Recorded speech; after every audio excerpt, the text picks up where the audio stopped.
Venus si nombreux, nous sommes ravis pour la cérémonie de remise du prix Viviane Esder 2025.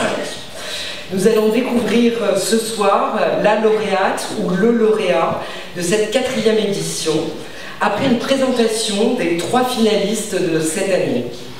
Avant cette rencontre avec les artistes que nous sommes ravis d'avoir avec nous, la parole est à Viviane Esder, fondatrice et présidente du prix. Viviane, merci.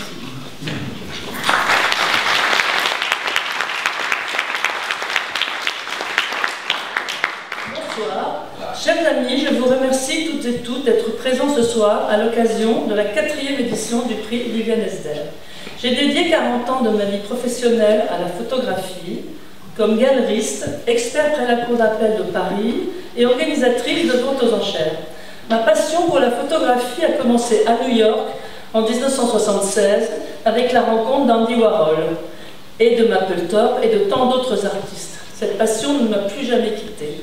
3 ans plus tard, de retour à Paris, j'ai ouvert une galerie de photographie, 200 mètres carrés en face de Beaubourg, pour montrer mes coups de cœur et les photographes dans lesquels je croyais avec détermination.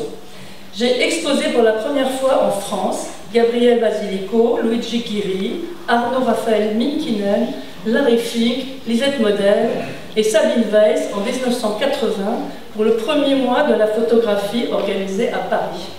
J'ai parallèlement commencé ma collection de photographies qui comprend aujourd'hui 2500 images.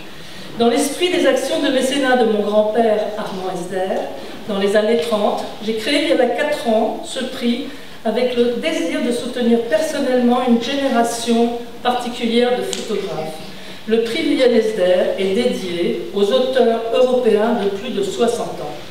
Beaucoup de photographes que j'ai approchés pendant les années 80, à travers nos échanges, leurs expositions et leurs ouvrages, sont maintenant trop peu connus ou oubliés de l'histoire de la photographie et des circuits marchands et institutionnels. Le prix Viviane Esder récompense chaque année l'œuvre et le parcours d'un photographe exprimant une écriture personnelle et une approche artistique affirmée. Il se distingue par sa dotation, 60 000 € au total, dont 50 000 pour la lauréate ou le lauréat, dont 10 000 consacrés à la production d'un ouvrage et 5 000 pour chacun des 2 autres finalistes. Cette année, l'ouvrage du lauréat 2024, Jean-Claude Delalande, vient d'être publié aux éditions Filigrane, dirigé par Patrick Lebescon, qui est avec nous, merci, du côté de chez soi, et disponible en librairie depuis le mois d'octobre 2025. Pour cette 4e édition, j'ai voulu développer le rayonnement européen du prix. Pour cela, nous avons rassemblé un groupe de 30 nominatrices et nominateurs venant de 15 pays. Ces experts en photographie, conservateurs, commissaires, historiens ou responsables d'institutions, nous ont recommandé des photographes de leur propre pays. Hned prvních Vánoce na to tatínek koupil první fotoaparát, ruský Russian aparát Smena 2. When he attended the grammar school, so he was given the privilege by his teacher. Photographe ukrainien, il est un artiste de la première génération de l'école de photographie de Kharkiv, mouvement qui a émergé dans les années 70 en Ukraine. Comme certains des photographes de cette mouvance, Oleksandr Suprun a expérimenté le collage et le photomontage. Доброго дня, шановні! Вітання з Харкова до Парижу. Мене звати Олександр Супрун. Я український фотограф, представник Харківської школи фотографії. Ici présent actuellement. Donc pour répondre à ta question, Caroline, l'école de Kharkiv est un mouvement né dans le club régional de photo amateur. Donc, je suis très heureuse de vous dévoiler le nom de la lauréate de la 4e édition du prix Viviane Esder. J'appelle à me rejoindre Dorte Reisfeld. Ouais.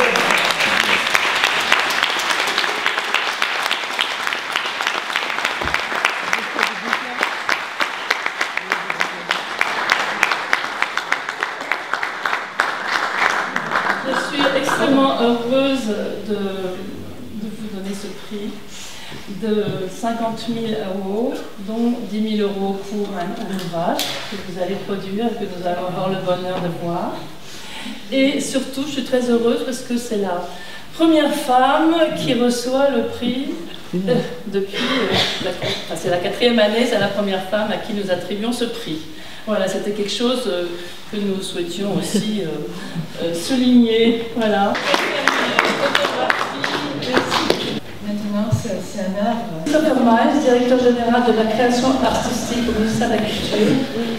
Chère Viviane, vous m'avez demandé de faire court. Je veux dire que c'est difficile quand il s'agit aujourd'hui de rendre hommage à vos accomplissements culturels pour lesquels le Conseil des Arts et Lettres a souhaité vous promouvoir au rang d'officier dans l'ordre. Cet ordre, créé par André Malraux,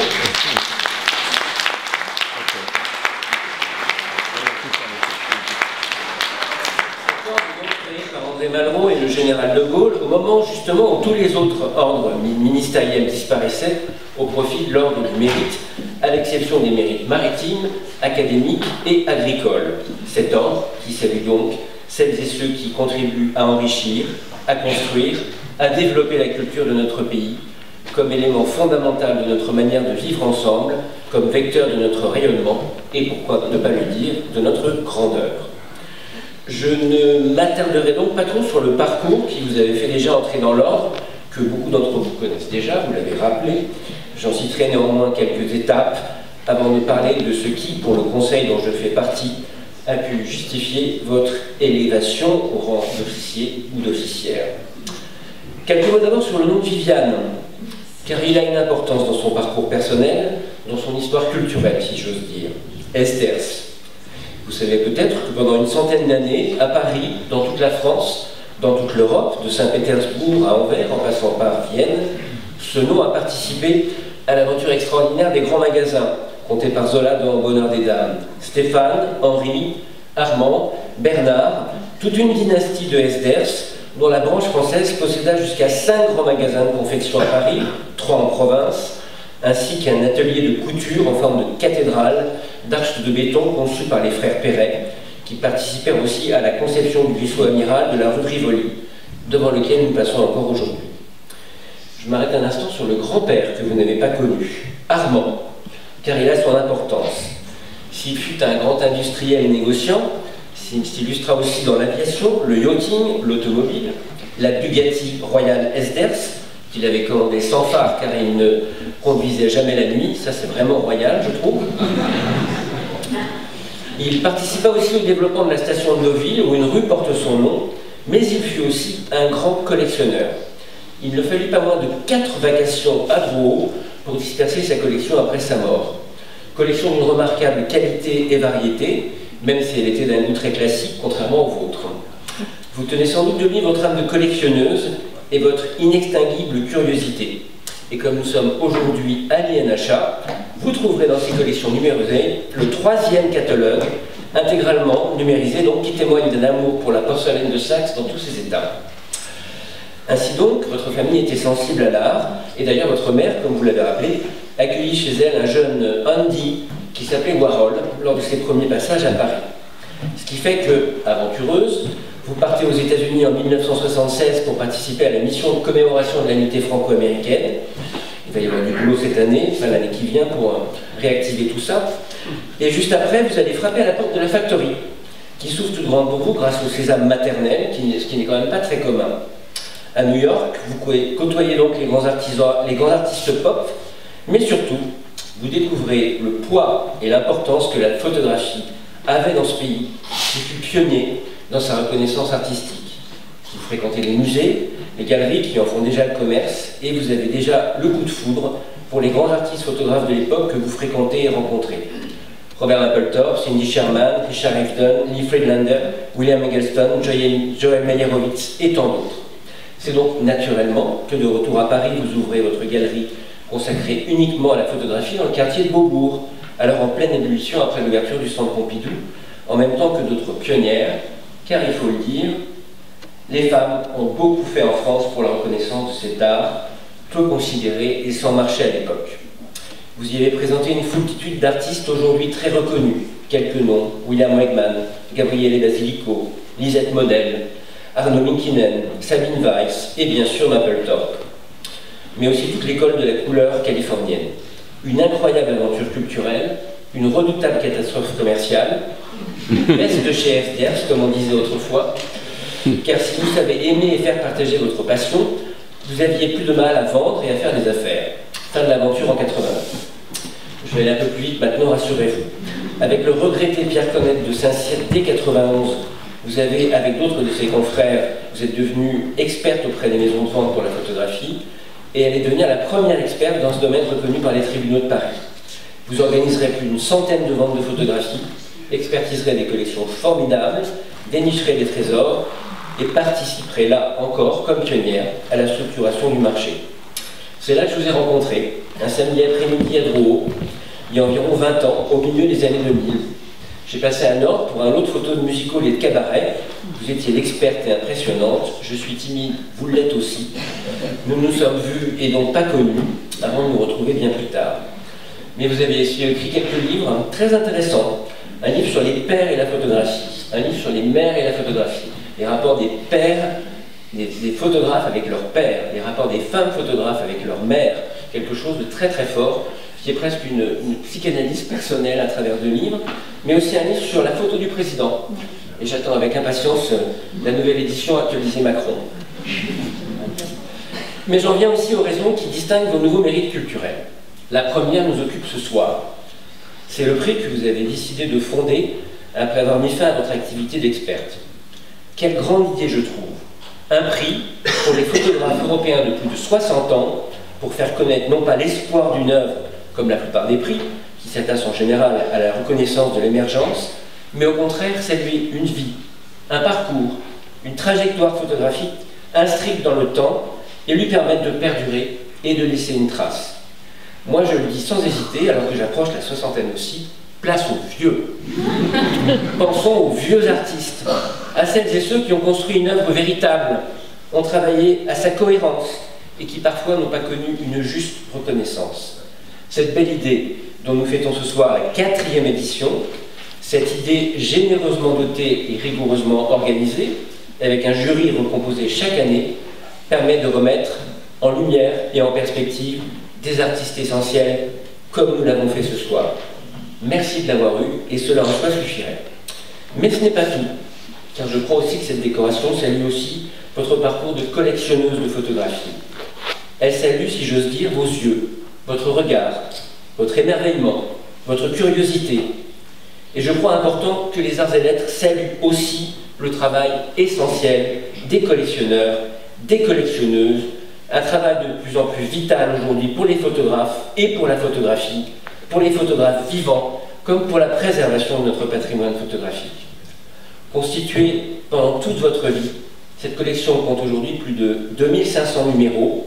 Elle est évidemment parfaitement conservée, cataloguée, expertisée, et nous la découvrons avec curiosité, et je dois dire aussi une forme d'éblouissement, à mesure que vous nous la faites entrevoir en publiant les fascicules qui sont sortis ces 3 dernières années.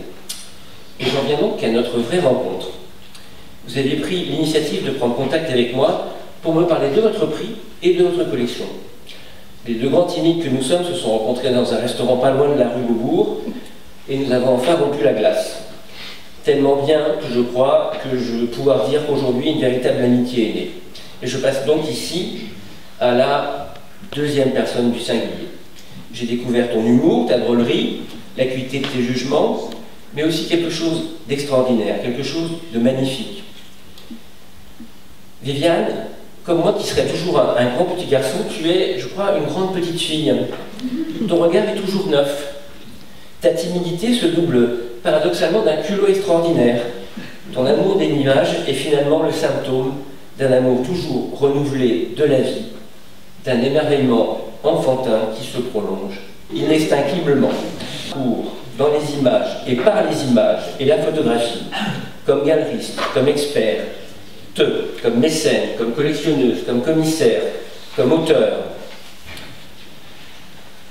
parce que tu as toute ta vie su dans l'art conserver ta part d'enfance pour la faire vivre dans ton amour de la photographie Et dans ton bonheur de le partager, je suis heureux, au nom de la ministre de la Culture et de la Communication, Madame Rachida Dati, de vous faire, officière des Arts et Lettres.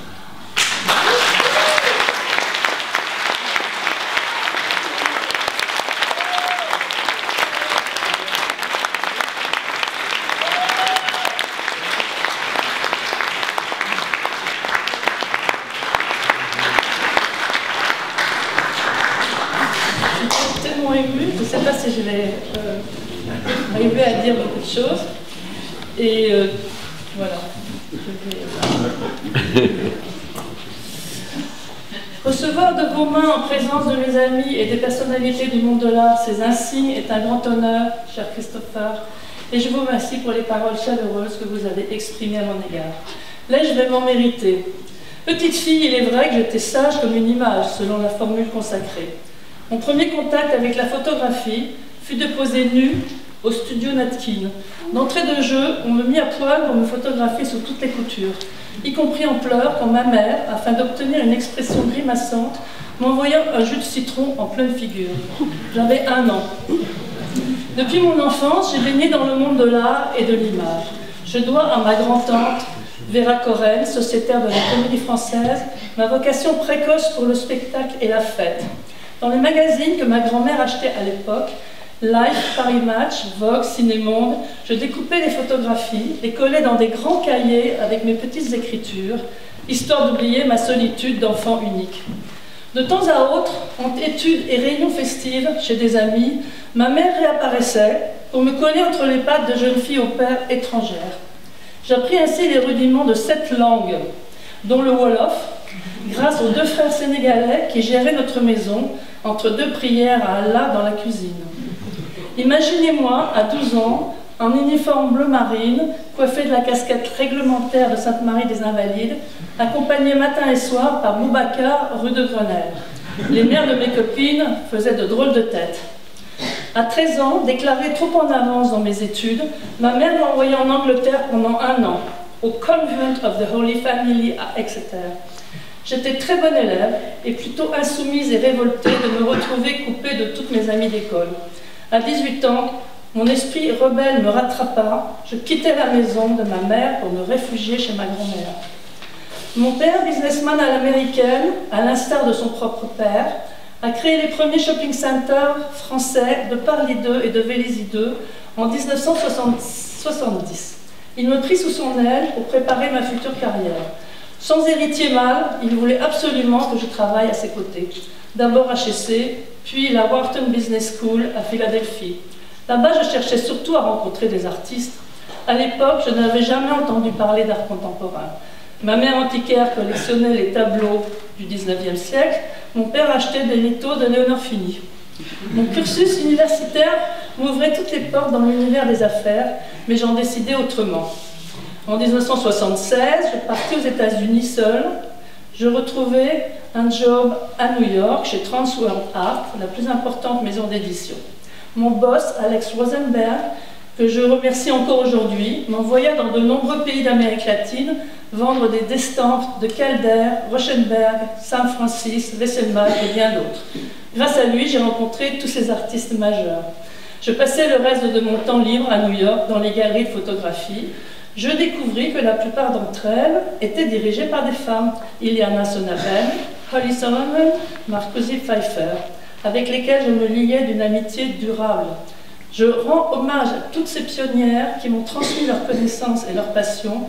C'est à ce moment-là que j'ai compris la nature spécifique de la photographie, la force de ce support et cette possibilité de traduire en images tous les imaginaires. À la même époque, je décidais d'aller frapper à la porte de la Factory.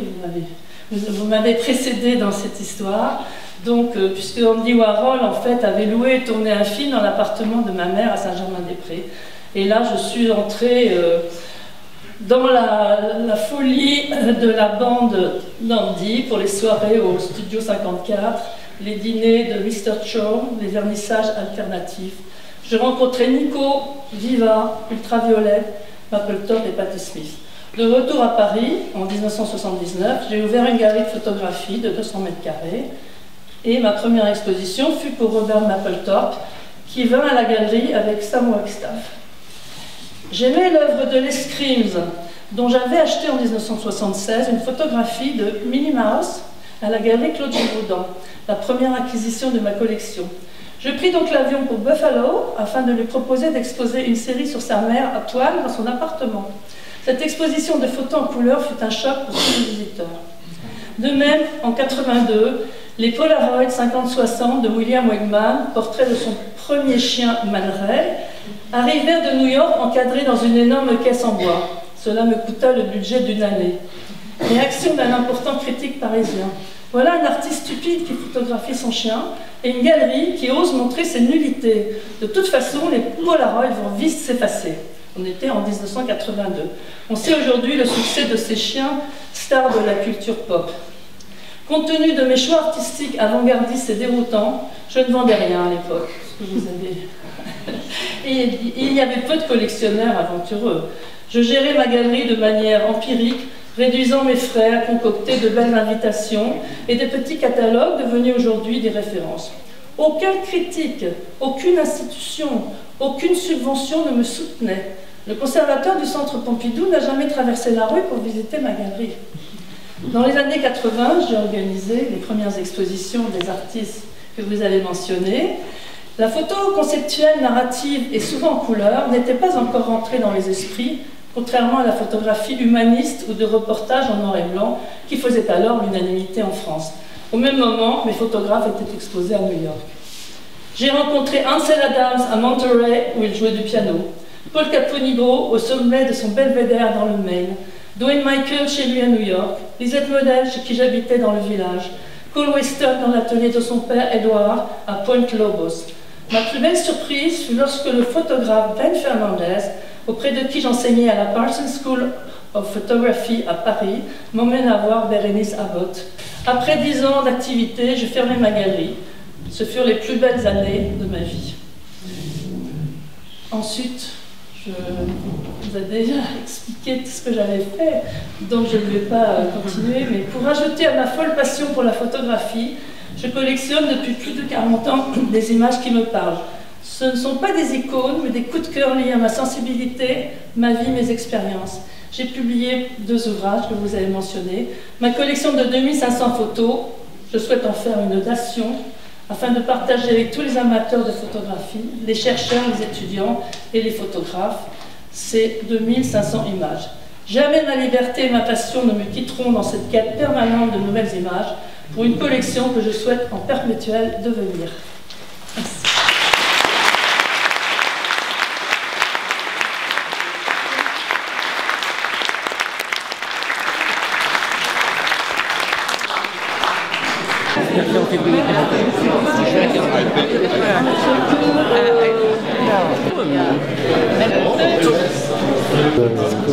Très émouvant.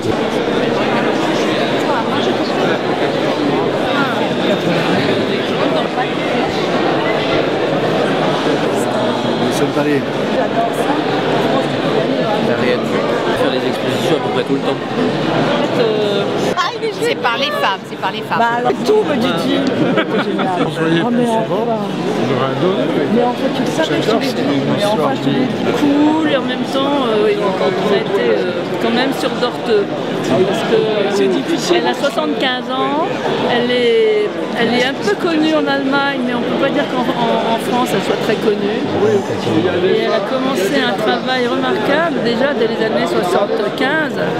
Et c'est pas du tout dans l'esprit féministe, comme il y a toutes ces femmes qu'on retrouve, les Allemandes, qui se mettaient en scène, ou Gina Pan, des gens comme ça, qui revendiquaient. Elle a vraiment fait un travail sur la photographie, sur la conception des images.